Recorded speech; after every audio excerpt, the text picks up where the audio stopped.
코로나19 이후로 우리가 예배를 2달여가량 드리지 못했고요. 현장 예배를 접고 온라인 예배를 2달 동안 드렸습니다. 그때 저는 제 마음에 2가지 마음이 있었어요. 하나는 기대감이었어요.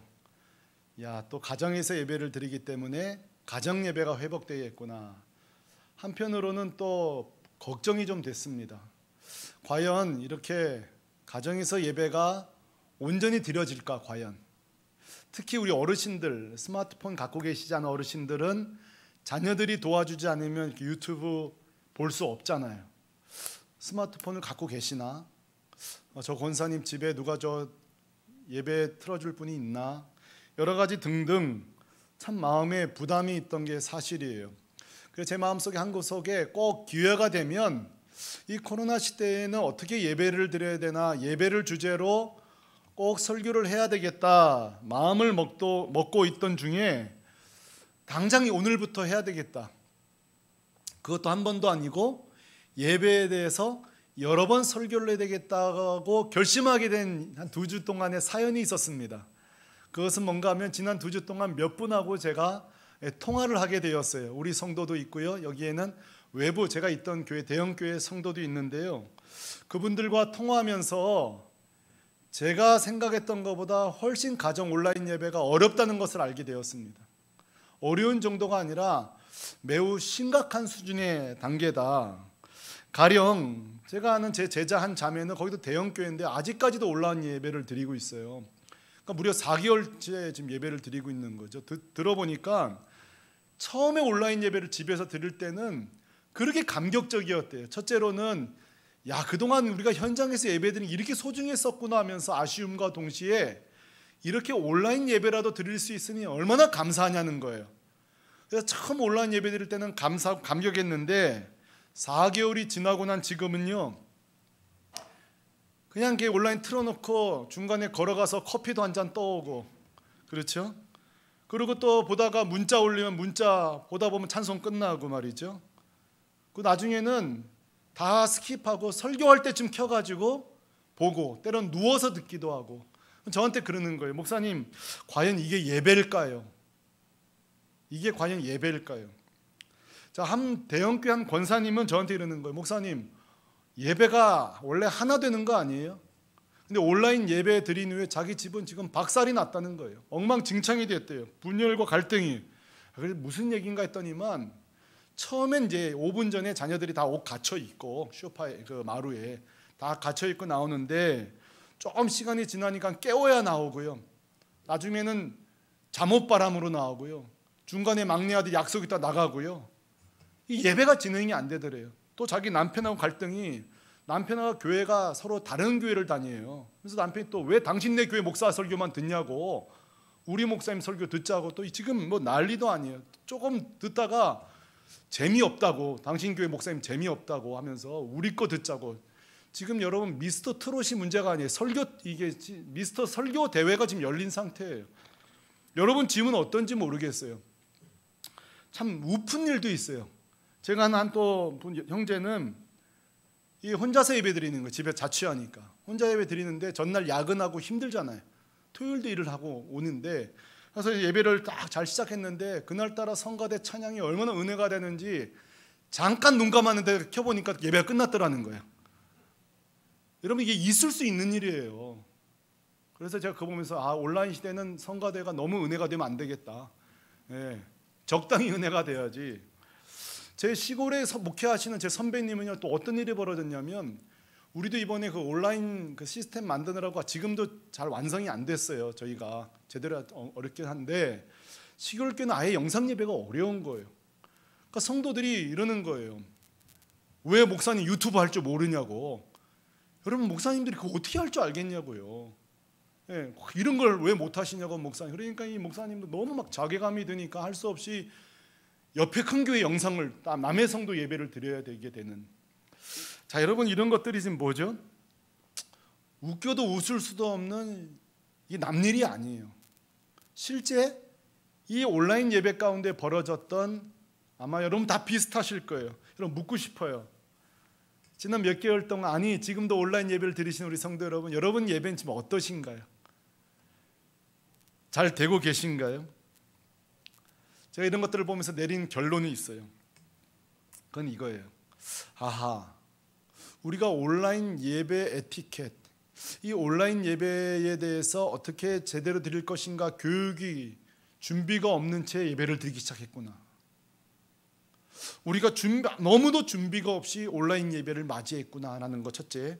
두 번째로는 결국 그 온라인 예배의 매너를 어디서 배우냐면 우리 TV 보듯이, 시청하듯이 개콘 볼 거냐 코빅 볼 거냐 이런 식으로 그냥 목사님 설교도 중간에 재미없으면 좀 틀어버리고 딴 거 틀고 TV 시청하는 매너가 온라인 예배 드리는 방식으로 자리 잡은 것은 아닌가.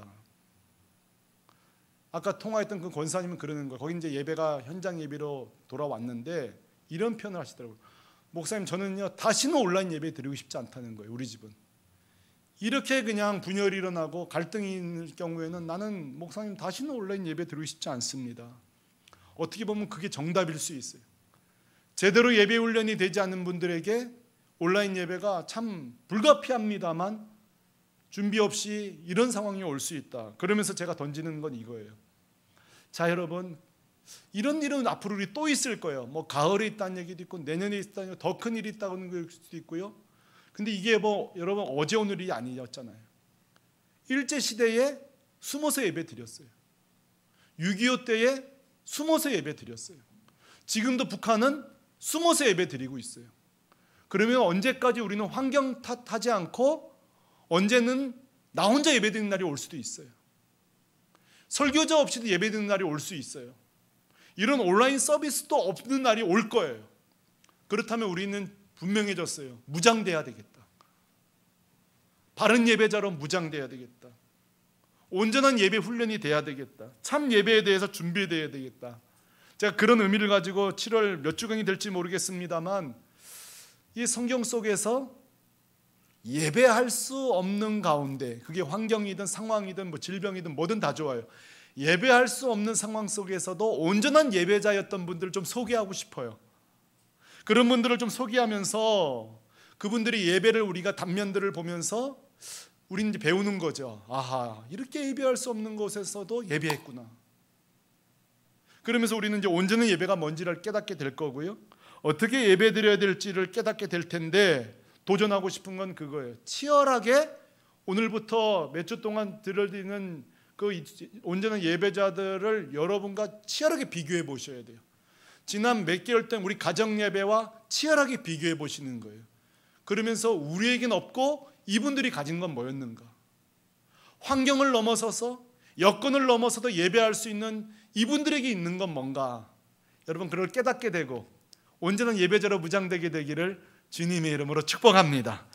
그런 의미에서 오늘 가장 첫 번째 온전한 예배자로 저는 이분을 소개하게 돼서 무척 기쁩니다. 이분 이름은요 코넬리우스예요. 성경은 고넬료라고 되어 있죠. 그 뜻은 뿌리란 뜻이에요. 자, 이 코넬리우스, 이 고넬료는요 보니까 이 팔레스타인 사람이 아닌데 팔레스타인 지역에 살고 있어요. 왜 그럴까요? 이탈리아 군대 주둔군이에요. 마치 우리 주한미군 있는 것처럼, 주일미군 있는 것처럼 이 팔레스타인 지역에 파견된 군인인데 여기 보니까 백부장이었라고 그랬어요. 여러분 백부장이라고 해서 우습게 보시면 안 됩니다. 상당히 그 당시에 높은 직책인데요. 본업은 치안 담당입니다. 문제가 생기지 않도록 치안을 담당해요. 그런데요, 이 치안보다 부업을 더 집중하는 바람에 백부장들이 종종 욕을 먹곤 했어요. 그 부업이란 뭘까요? 세리들을 도와서 세금 징수하는 공권력을 제공했어요. 그러니까 원래 국가에서는 15%만 세금 징수하면 세리가 한 45% 떼서 백부장 얼마 나눠주고 자기 갖고, 그 당시 국가가 얼마만 거두면 나머지는 네가 많이 걷든 적게든 자기 있게 되는 거예요. 그러니까 당시에 이 매국노가 두 사람이 세리예요. 그리고 또 백부장이에요. 오늘날 군인은 그렇지 않지요. 이 당시에는 그렇게 좀 시시했던 거예요. 혐오 대상이었어요. 그런데 여러분 오늘 읽지 않았습니다만 이 코넬료는 달라요. 코넬료는 그런 시시한 군인이 아니에요. 오늘 10장 2절 여기 보니까요, 같이 한번 읽어보실래요? 10장 2절입니다. 시작. 그가 경건하여 온 지방과 더불어 하나님을 경외하며 백성을 많이 구제하고 하나님께 항상 기도하더니. 달라요. 이분은 달라요. 온 집안과 더불어 경외하고 하나님을 믿는 사람이에요. 자, 여러분, 그 당시 백부장이요, 특정 종교를 믿는 거 어려운 일이에요. 여러분 역사 기록에 보니까 박정희 대통령 그때부터요, 그 빌리그레함 목사님이라든지 유명한 외국 선교사들, 전도자들이 와서 우리 대통령에게 다 복음을 전했더군요. 박근혜 대통령에게도 복음을 전했어요. 근데 그분들이 일관되게 거부한 게 뭔지 아세요? 대통령 공인으로서 특정 한 종교를 택할 수 없다는 거였어요. 여러분, 백부장도 마찬가지예요. 그 당시 어떤 한 피지배층의 종교를 택한다는 건 쉬운 건 아니에요. 근데 보세요. 하나님을 경외하고 구제하고요, 기도하는 사람이었어요. 자, 이 고넬료, 이 특별한 분에 대해서 다음번에 제가 좀 자세히 다루기로 하고요. 오늘은 왜 예배자, 이 예배자로서의 모습만 관찰하기로 제가 제안했으니까 오늘은 온전한 예배자로서 고넬료 여러분에게 소개하고 싶어요. 구체적으로 말하면 그의 가정 예배에 임했던 놀라운 은혜죠. 자, 오늘은 제가 좀 반칙을 할 거예요. 영화를 말하면 결론부터 보고 시작을 볼 거예요. 자, 고넬료 가정에 임한 정말 압도되는 은혜가 있었어요. 특히 이방인 집에, 그 앞에 사도행전에 이런 이방인 가정에 이런 은혜는요, 오늘이 처음이에요. 어느 정도 압도됐냐면 놀라운 세 가지 역사가 일어났어요. 첫 번째는요, 44절로 보면요, 성령의 충만이에요. 44절에 이렇게 나와요. 성령의 말씀 듣는 모든 사람에게 내려오시니 그랬어요. 여러분, 오늘 아침에 이런 은혜가 있기를 바랍니다.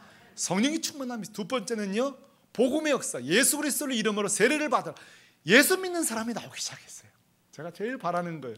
마지막으로는요, 이게 제일 귀한 건데요, 베드로에게 며칠 더 머무기를 청하니 그랬어요. 다시 말하면 예배가 끝났어요. 근데 예배 좀 더 드려줄 수 없냐는 거예요. 제가 94년도 전도사가 되어 지금까지 저는 한 번도 예배 더 드려달라고 해본 가정은 처음 한 번도 없었습니다. 예배가 빨리 끝난 건 좋아했어도 저보고 예배를 더 드려달라 목사님, 부족하다, 너무 충분치 않아요, 그러면 없었던 것 같아요. 근데 여러분 보세요. 이 집은요, 예배를 드린 후에도요, 베드로 보고 예배 더 드려달라는 거예요. 좀 며칠만 더 예배할 수 없냐는 거예요. 여러분, 우리 교회도 이런 예배의 부흥이 있기를 바랍니다. 예. 자, 저는 이게 이제 왜 궁금하냐면 지금 어떤 대단한 대중 집회가 아니에요. 대규모 집회가 아니라 가정 예배라고요. 우리와 똑같은 가정이에요. 거기에 무슨 대단한 성가대가 있었겠어요? 거기에 무슨 대단한 찬양팀이 있었겠어요? 우리처럼 연주자가 있었겠어요? 아무것도 없다고요. 그렇다면 여러분, 우리는 하나 제해버려야 돼요. 성령 충만하면 그 예배 크기와 관계없는 거예요. 성령이 충만하면 찬양팀과도 어쩌면 관계없을 수 있는 거예요. 누가 설교자인지도 관계없을 수 있는 거예요. 그런데도 성령 충만한가? 복음의 역사와 예배 싸움이 있었잖아요. 그러니까 저는 이게 오늘 같이 나누고 싶은 게 이런 거예요. 우리가 똑같거든요. 우리의 온라인 예배, 우리 가정 예배랑. 그런데 어떻게 이런 일이 있었냐는 거예요. 야, 참, 앞으로 온라인 예배가 또 시작된다면 우리가 이런 일만 우리에게 있으면 되는 거 아니겠냐고요. 우리 가정 예배 드릴 때마다 성령이 임하고요, 오늘 온라인 예배가 끝나면 막 더 예배하고 싶은 마음이 들고요, 언제 수요 예배가 다가오나, 금요 기도회가 다가오나 말이죠. 그러면 안심될 거예요. 자, 어떻게 이 가정에 이런 놀라운 압도되는 은혜가 있었을까? 몇 주에 걸쳐서 보기로 했으니까 오늘 몇 가지만 볼 텐데요. 첫째는요, 한번 따라 하실래요? 예배의 대상이 분명했다. 자, 뭐라고요? 뭐가 분명했다고요? 고넬료는요, 첫째, 예배의 대상이 분명했어요. 자, 예배의 대상이란 단어는 뭐예요? 이거예요, 한마디로. 내가 오늘 누구에게 예배드리고 있는가? 자, 여러분, 예배에 있어서 가장 중요한 질문입니다. 나는 지금 오늘 이 시간 누구에게 예배드리고 있는가? 자, 고넬료는 누구에게 예배드리고 있는가? 우리가 알 수 있는 대목이 오늘 25절인데요. 25절에 여러분 약간 해프닝 같은 일이 벌어지는데 말씀대로 이렇게 시작되죠. 하나님의 명령에 따라 마침 베드로가 들어올 때에 고넬료가 엉뚱한 행동을 해요. 뭐죠? 고넬료가 맞아 발 앞에 엎드려 절하니 이래요. 26절에 너무 당혹스러운 베드로가 깜짝 놀란 거예요. 여러분, 제가 여러분 신방 갔는데 나보다 나이 많으신 권사님, 장로님 저에게 절한다면 제가 막 같이 절하겠죠. 2번 하면 전 3번, 4번 하겠죠. 얼마나 당혹스러웠겠어요. 베드로 똑같은 거예요. 그러니까 26절에 뭐라 그러죠? 일어나세요, 일어나라. 우리가 똑같은 사람이 아니냐, 왜 나에게 절을 하냐고 막 베드로가 난리가 난 거예요. 근데 여러분 33절에 보면요, 베드로의 착각이에요. 지금 고넬료가 엎드려 절한 거는요 베드로 때문이 아니에요. 베드로 때문이 아니라고요. 무슨 말이냐고요? 33절 같이 한번 읽어봅시다. 앞에 화면 나오죠. 시작. 이제 우리는 주께서 명령하신 모든 것을 듣고자 하여 다 하나님 앞에 있나이다. 자, 눈에 보이는 건 베드로지만 고넬료 마음 가운데는 지금 누구를 기다리고 있는 거예요? 하나님인 거예요. 사랑하는 성도 여러분, 이 시간에 우리가 하나님 앞에 있는 줄로 믿습니다. 방금 특송도 하셨고요, 방금 성경 봉독도 하셨고요, 제가 지금 설교하고 있어요. 그러나 기억하십시오, 우리 모두 다 수종드는 자예요. 아무도 설교의 대상일 수 없어요. 오직 설교의 대상은 하나님인 줄로 믿습니다. 오늘 고넬료가요 이걸 잘한 거예요. 지금 베드로가 착각하면 안 되는 거예요. 지금 베드로 때문이 아니에요. 여러분, 이 고넬료의 의식을 보세요. 이 고넬료의 예배관을 보시냐고요. 나는 지금 하나님 앞에 있다는 거예요. 나는 지금 하나님 앞에 있다. 자, 고넬료 가정에 있고 우리에게 없는 거, 첫 번째로 예배관이에요. 누구에게 예배 드리고 있는가? 바른 예배상이에요. 나는 지금 하나님께 예배 드리고 있다. 나는 지금 하나님께 예배 드리고 있다. 나는 지금 하나님에 와 있다. 이 사실이죠. 자, 여러분, 고넬료는요 어떤 예배자였느냐? 한번 따라 하십시다. 하나님이 중심 예배자. 자, 하나님 중심 예배자의 장점을 설명드릴게요. 저는요 이상한 상상을 해봐요. 베드로는 그래도 수제자잖아요, 12제자 중에. 근데 조금 약한, 조금 뒤떨어진 제자가 올지라도 고넬료는 또 엎드렸을 거예요. 굳이 베드로일 필요 없어요. 여러분, 하나님 중심 예배자는요 그날 성가대에 그게 좌우되지 않아요. 그날 설교에 아주 영향은 받지만 좌우되지 않아요. 왜? 일단 예배의 목적은 설교 들음, 찬양 들음, 그것 이전에 드림이잖아요. 하나님 만나러 오는 거라고요. 12제자 중 아마 누가 와도 고넬료는 상관없을 거예요. 왜? 나는 오늘 하나님 만나러 왔으니까. 그러니까 오늘 베드로에게 우리가 다 하나님 앞에 있나이다.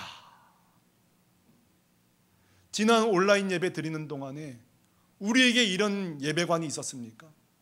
옷 잘 차려입는 거, 여러분 좋은 소파, 큰 TV 다 좋아요. 그러나 더 먼저 준비할 거는 바른 예배관이에요. 나는 오늘 하나님 앞에 예배드리고 있다. 온라인 예배이기 때문에 좀 약하고 대단한 설교자가 있으니까 좀 더 집중하고, 그게 아니에요. 여러분, 여기에 지금 만약에 트럼프나 시진핑이 와 있다면 아마 우리 안 늦을지도 몰라요. 구경하러 올지도 몰라요. 그러나 여러분, 더 높은 하나님 앞에 우리는 예배하고 있습니다. 잊지 마십시오. 저는 가끔씩 그런 얘기 들어요. 목사님 좀 설교 시간에 좀 늦지 말라는 좀 얘기도 하시고요, 뭐 막 그런 걸 주문한 분들이 있어요. 제가 하지 않아요. 하나만 바뀌면 되는 거예요. 나는 하나님께 예배하고 있다. 여러분, 그것만 바뀌면 되는 거예요. 그 모든 것이 우리 예배 태도 다 바꾸는 거예요. 예배생에 집중하세요. 예배 딴짓하지 마세요. 다 의미 없어요. 그죠? 하나만 바꾸면 되는 거예요. 나는 오늘 하나님께 예배하고 있다.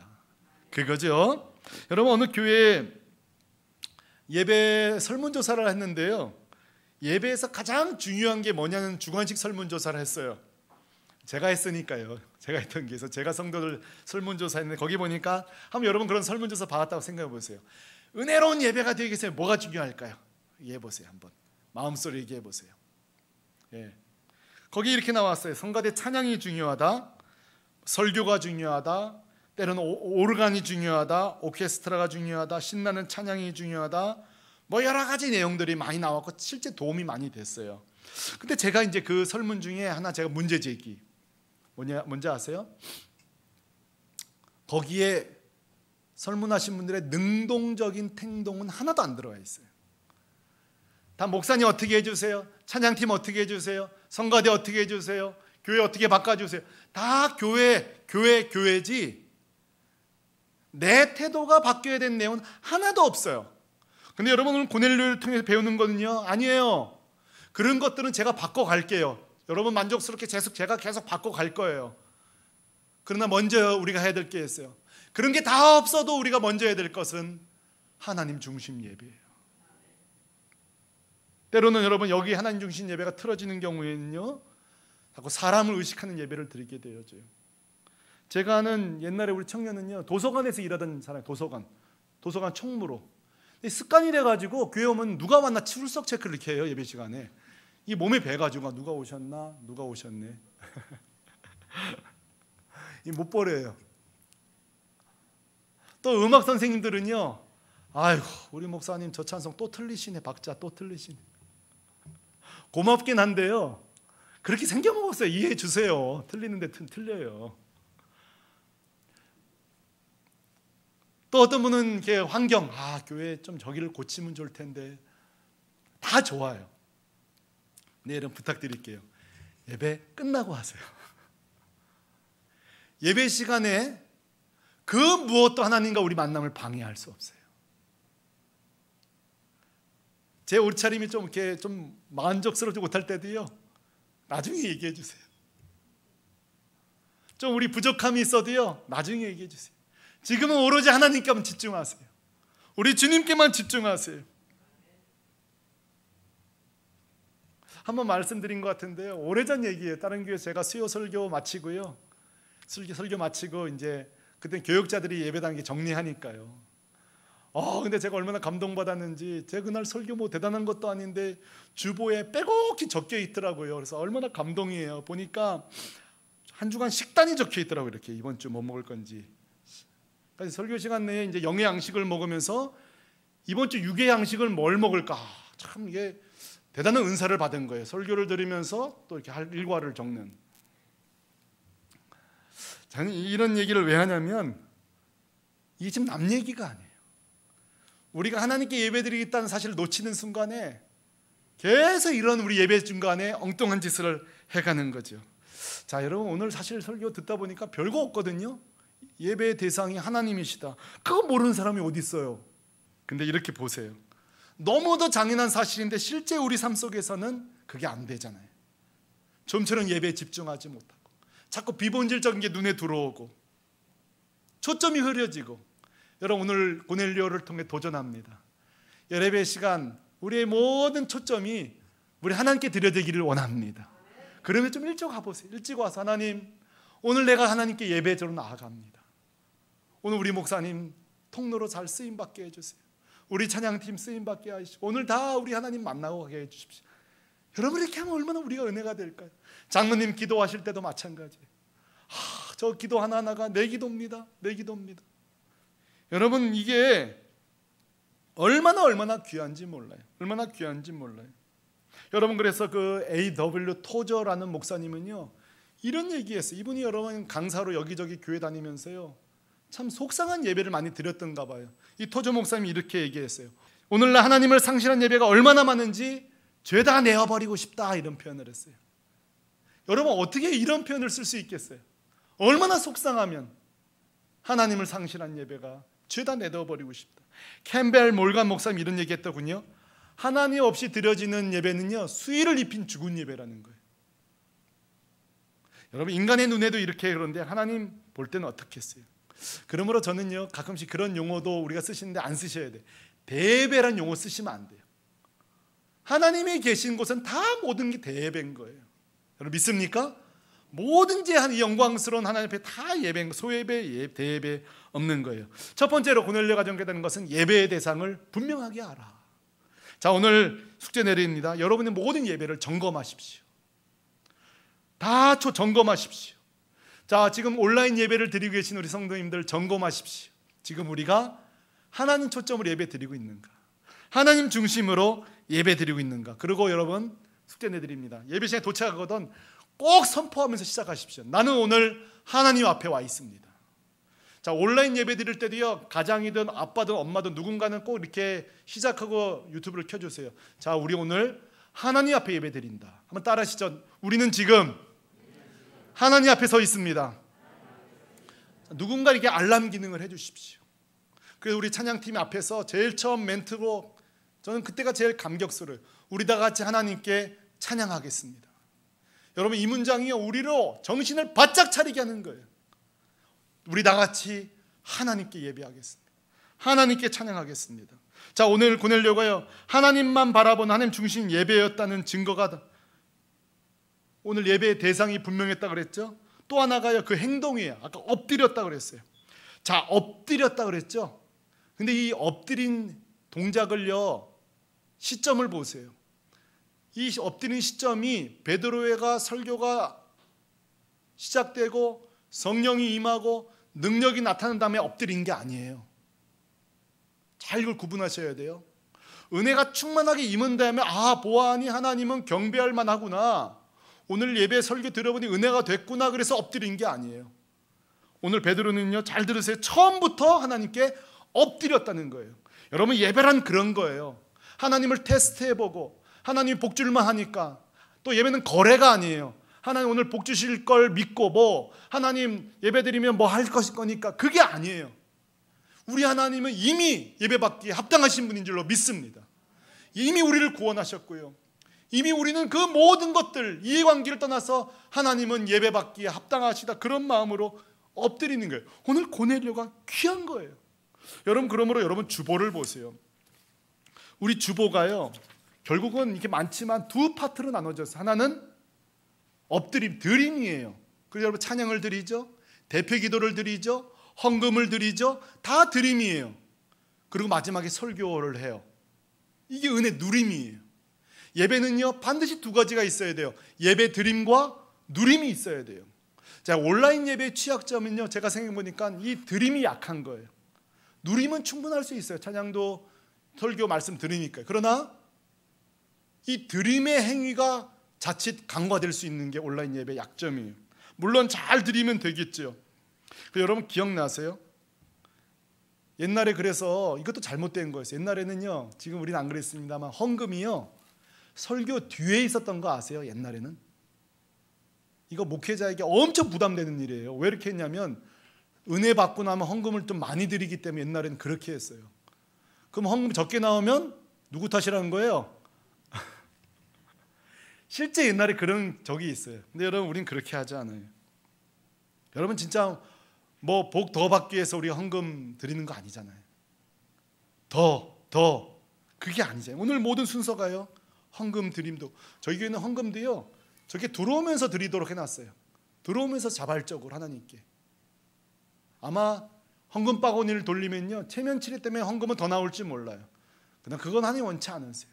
그게 잘못됐다는 뜻은 아니에요. 그러나 우리의 모든 순서들을 보세요. 다 드림이에요. 전 제가 바라는 예배가 있어요. 어떤 예배인지 아세요? 온통 목사 혼자 하는 예배 저 원치 않아요. 전 사실요, 대표 기도할 때 얼마나 은혜가 되는지 몰라요. 얼마나 감사한지 몰라요. 수요 기도할 때 저는요, 이 성경 봉독하는 일이요, 너무 고마워요. 너무 감사해요. 왠지 아세요? 이게 드림이에요. 봉독해 드리는 거예요, 하나님 앞에. 이게 하나님 말씀을. 너무 귀중한 일이에요. 특송을 드리는 일, 얼마나 귀한지 몰라요. 헌금을 드리는 일이고요, 얼마나 감사한지 몰라요. 그러니까 여러분 보세요. 아마 예배가 누림만 있다면 오르간 연주도 좋아야 될 거예요.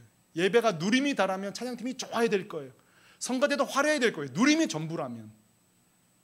그런 예배는요, 그런 거 없이도 온전히 우리의 드림으로도 충분한 예배가 될 수 있는 거예요. 그 증거를 제가 세 분만 소개할게요. 여러분, 세계적인 수학자면서 과학자가면서 철학자가 파스칼이에요. 여러분, 파스칼이라는 이 철학자도요, 그분의 최고의 예배가 있었어요. 그분의 최고의 예배가 언제인지 압니까? 예배당이 아니에요. 파스칼은요, 자기 집 뒷동산이었어요. 뒷동산에서 매번 2시간씩 그는 예배를 드렸어요. 근데 어떤지 아세요? 얼마나 뜨거웠는지 모른다 그래요. 거기에 예배자 인도자가 있어요. 누가 있어요? 그러나 그 하나님 앞에 엎드린 가운데 그 드려지는 예배가 충분했어요. 여러분, 조나단 에드워드의 사위가요, 데이비드 브레이너드예요. 제가 한번 옛날에 설교 예화 들었어요. 인디안 선교에 집중하였던 데이비드 브레이너드가 조나단 에드워드의 사위인데요. 이 데이비드 브레이너드가 예배하고 가면요, 마을 사람들이 다 알았어요. 어떻게 알았냐고요? 이 데이비드 브레이너드는요, 얼마나 막 예배 드릴 때 가슴이 뜨겁든지 너무 뜨거우니까 눈 위에서 예배 드렸어요. 너무 뜨거우니까 자기가. 근데요, 예배가 끝난 뒤에 뭐라고 나오는 거 아니, 주변에 눈이 다 녹았다는 표현이 나와요. 그래서 마을 사람들이 브레이너드가 또 예배 드렸구만. 얼마나 뜨겁든지 그 혼자 드리는 열기가, 그 예배의 뜨거움이, 그 성령의 압도된 충만함이 얼마나 크든지, 여러분, 우리에게 그런 은혜가 있기를 바랍니다. 여러분, 데이비드 브레이너드, 하나님 파스칼, 고넬료, 공통점이 뭐예요? 동산이에요. 환경이 아니에요. 장소의 문제가 아니에요. 태도의 문제예요. 엎드림의 문제예요. 저는 이 말씀을 이렇게 적용하고 싶어요. 우리의 예배를 방해하는 것은 있을 수 없구나. 그 가사가 맞구나. 초간이나 상간이나 내 주 예수 모신 것이 천국이다. 믿습니까? 예배는 어디선 들을 수 있구나.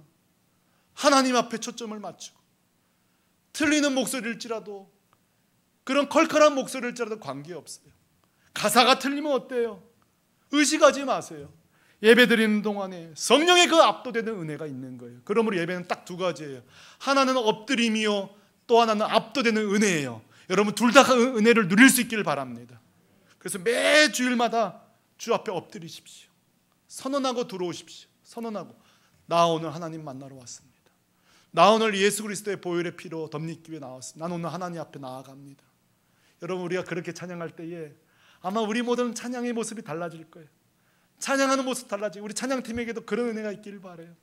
목회자인 저에게도 그런 은혜가 있기를 바라요. 지난 코로나 2날 동안에 특히 저는 혼자 예배자였어요. 여러분들이 오지 않기 때문에.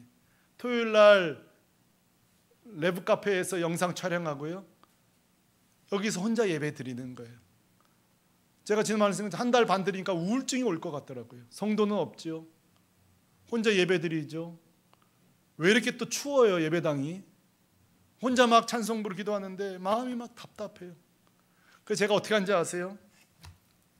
은혜의 센터 여러분 만나기 동안에 내가 하루에 1장씩 부른다. 중간에 모르는 것도 많더라고요. 모르는 건 유튜브 틀어보고 한 장씩 부르는 거예요. 저 혼자서. 또 이렇게 왜 이렇게 막 청승맞이 처량한지 모르겠어요. 좀 막상 해봐요. 이게 좀 처량해요, 사람이. 근데 제가 43페이지였어요. 43장을 부르는데요, 통곡의 찬양이 나왔어요. 너무너무 가슴이 뜨거워지는 거예요. 그날 성령이 임했어요, 저에게. 근데 그 왜 임했냐면 그 가사 때문이에요. 가사는 이렇게 시작돼요. 주께와 엎드려 경배 드립니다.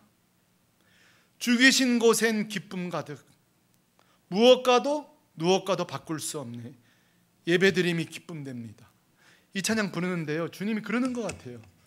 너는 성도가 많아야 은혜가 되냐? 너는 찬양팀이 있어야 은혜가 되고 반주자가 있어야 되고 뭐가 있어야 은혜가 되냐? 나 하나로 예배할 수 없냐? 주님 저에게 촉구하셨어요. 그리고 이 찬송 부르는 가운데 저 혼자 막 뜨거운 압도되는 은혜가 있는 거예요. 그렇구나. 이렇게만 예배할 수 있다면 우리 온라인 예배 승리하겠구나. 도전해 주셨어요. 사랑하는 여러분, 온라인 예배 드리는 여러분 예배가 초막이든 상간이든 앞으로 여러분 그런 날이 와서 안 되겠지만 목회자 없이 예배드리는 날이 올 수도 있어요. 진짜 카타콤에서 예배드리는 날로 올 수 있어요. 숨어서 촛불을 켜고 예배드리는 날 올 수 있어요. 그러나 이렇게 무장만 되어 있다면, 엎드릴 준비가 되어 있다면 그곳은 천국이 될 줄로 믿습니다. 우리 다 같이 이 자리에 일어나서 하나님만 바라보면서 우리 이 찬송 부르면서 나 하나님 앞에만 예배드립니다. 같이 찬양하겠습니다. 주께와 엎드려, 주께와 엎드려 경배드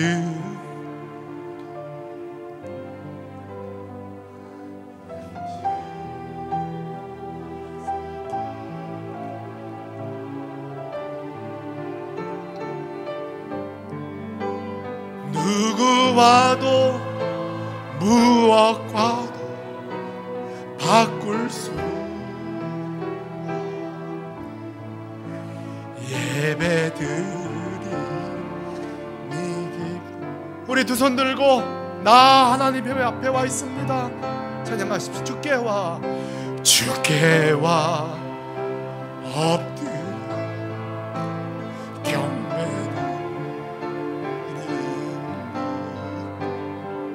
주 계신 곳에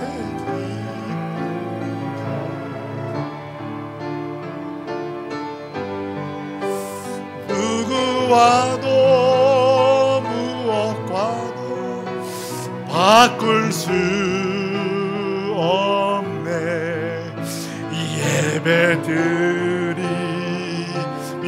우리 마지막으로요, 한 번 더 큰 목소리로 주께와 엎드려, 주께와 엎드려 경배드리니 주 계신 곳엔 기쁨 가득 무엇과도 누구와도 바꿀 수 없네 예배드리니 행님됨니. 우리 같이 한번 이 시간에 기도해 갈 때에 여러분, 주님이 이렇게 말씀하지 않아요? 너 나와 함께 예배할 적에 찬양에도 영향받지 않고 그날 설교에도 영향받지 않고 축도가 끝나도 그렇게 떠날 수 없어서 예배했던 그런 예배 있었잖아. 주님 오늘 말씀하지 않을까요? 그게 여러분 청년 때입니까? 처음 시집 갔을 때, 처음 취업했을 때 언젠지 모르잖아요. 그때를 회복하게 주옵소서가 아니에요. 그때 이상의 은혜를 주옵소서. 다시 내 예배에 회복되게 하여 주옵소서. 하나님 앞에 단독자로서 모든 예배에 불순적인 거 영향받지 말고 오직 하나님께만 예배드리는 자 되게 하여 주옵소서. 회개하면서 결단하면서 나아갑시다. 기도하겠습니다. 하나님 아버지,